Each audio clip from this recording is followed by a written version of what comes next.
I don't have much time left. I must recant my tale before my time is up, before I fade out of existence. The first thing I remember is waking up outside. It was snowing out and I was naked. I felt dozens of children's hands about my head and body, rubbing my skin back and forth. I tried to run away, but my legs and feet were firmly planted under the snow, deep into the ground. I tried to flail my arms, but they too were frozen, immovable. I was trapped. I had no way of escape, and I could only hope that one of these children would soon set me free. The children stood back and glared at me with awe and wonderment. They whispered things to each other as they continued to gape at my raw, naked form. I wanted to shout at them, beg for them to release me, but none heard my plea.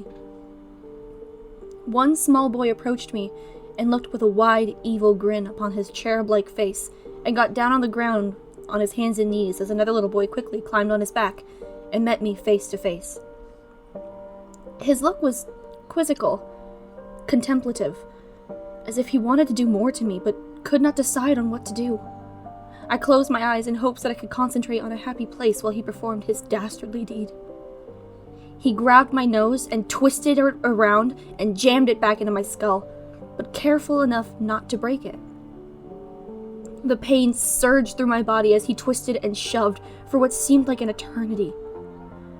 The boy then plucked out each of my eyes and placed them back onto my face in different locations. Miraculously, I could still see, but my vision was permanently skewed. He turned to his cohorts and reached for what I thought would be my undoing.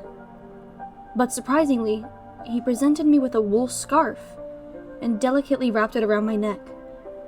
It wasn't much, but the warmth was lovely. It was enough for me to concentrate on while I remained out in the vile blizzard. He turned back to his fellow children and placed a tall black hat on my head, as if to mock me. He jumped down and rejoined his comrades as they gazed at me once more. They jumped and rejoiced as they finished their physical torture of my body. And just as quickly as it had ended, they simply left me. All of the children vanished into the blinding white of the snow. They have yet to return. Week after week, month after month, I stood there in my frozen solitude. The snow eventually cleared, and I saw the children passing by, not giving me any notice. I saw other people casually walk past me. I tried to call for help, but just like my captors, they couldn't hear me either. They could only see me. Soon it began to grow warm. The scarf was no longer needed, but it was not removed. It only slid off my neck, down my shoulders, and onto the ground. My nose, battered and bruised, sludgingly slid down my skull and rolled down my chest and plopped into the slushy mix that slowly began to rise around my feet and ankles. My eyes stayed firm, but now they're showing signs of fatigue. My spine has become deformed as I now slump over to my right side.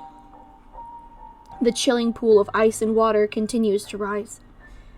It looks as if it may consume the rest of me, and I will slowly drown. It has been months since I first remembered my incarceration. My left eye has completely fallen out.